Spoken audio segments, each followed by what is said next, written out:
A study at MIT had students write down the last 2 digits of their Social Security number. Then they placed bids on a bottle of wine. Students with high numbers, like 80 or 90, paid almost 3 times more than students with low numbers. The numbers meant nothing. They were completely random. And yet, they controlled every single bid. Here is what is wild. This bias does not just affect auctions. It affects your salary, your relationships, and every purchase you have ever made. And there is one specific moment, one window in time, when your brain is most vulnerable to it. Most people never know when it hits them. By the end of this video, I will show you the one counterintuitive move that actually defeats it. And spoiler, it is not what the productivity gurus tell you. By the end of this video, you will be able to catch the anchoring effect in real time.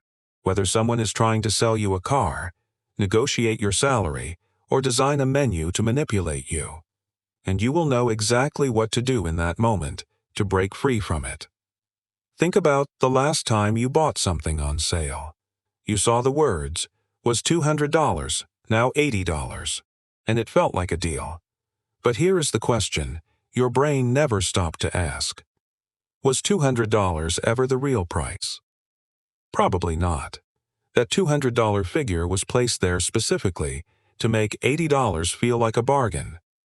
Your brain grabbed onto that first number like an anchor, and every judgment you made after that was pulled toward it. Psychologist Daniel Kahneman, the Nobel Prize winner, who literally wrote the book on how our brains fail us, called this one of the most powerful and least understood biases in human cognition, and you fall for it multiple times every single day. The anchoring effect was first documented in 1974 by Amos Tversky and Daniel Kahneman. Their experiment was simple.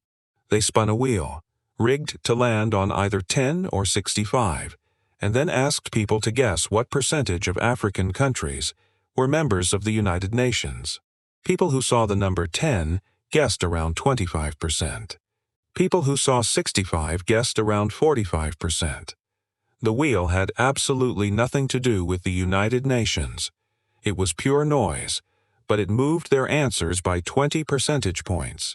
That first number, even a random and completely irrelevant one, becomes the starting point your brain refuses to abandon.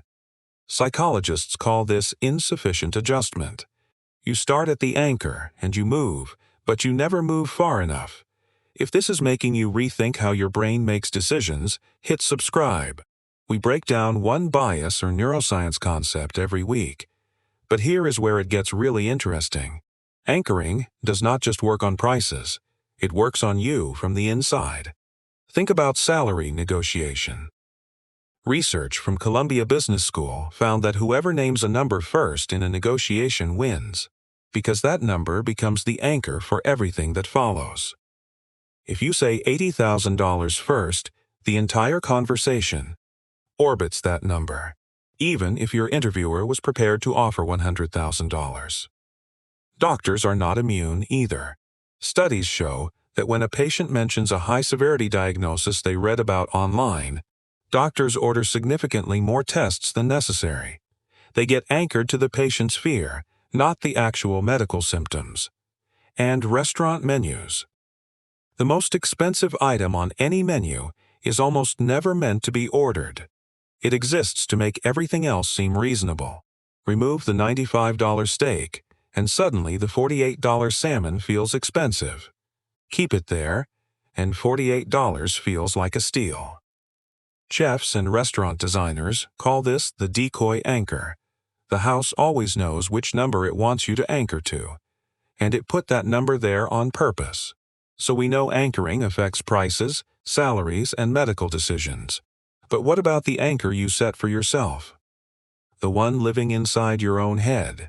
Here is the version nobody talks about.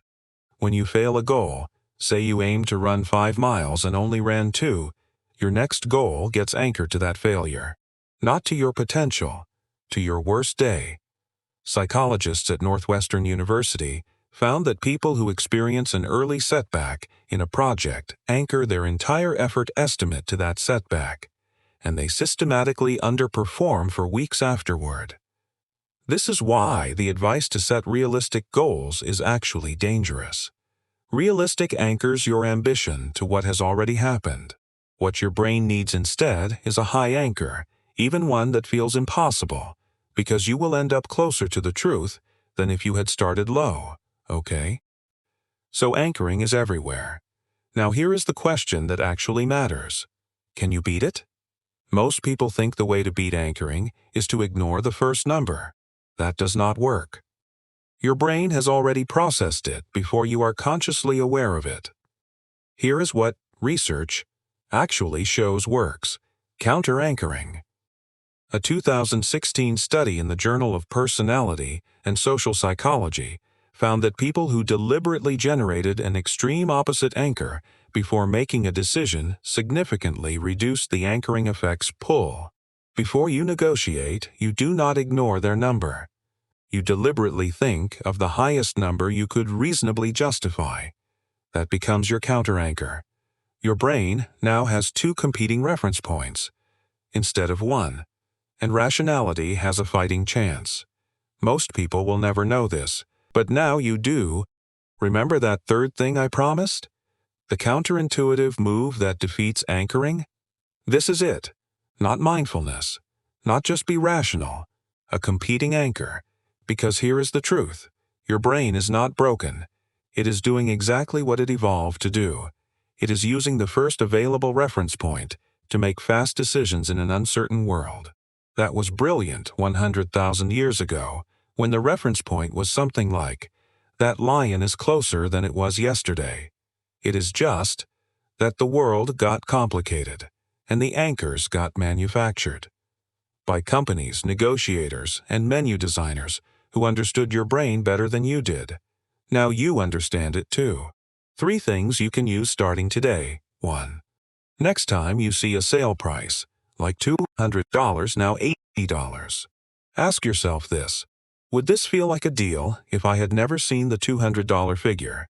If the answer is no, the anchor is doing the work, not the value. 2.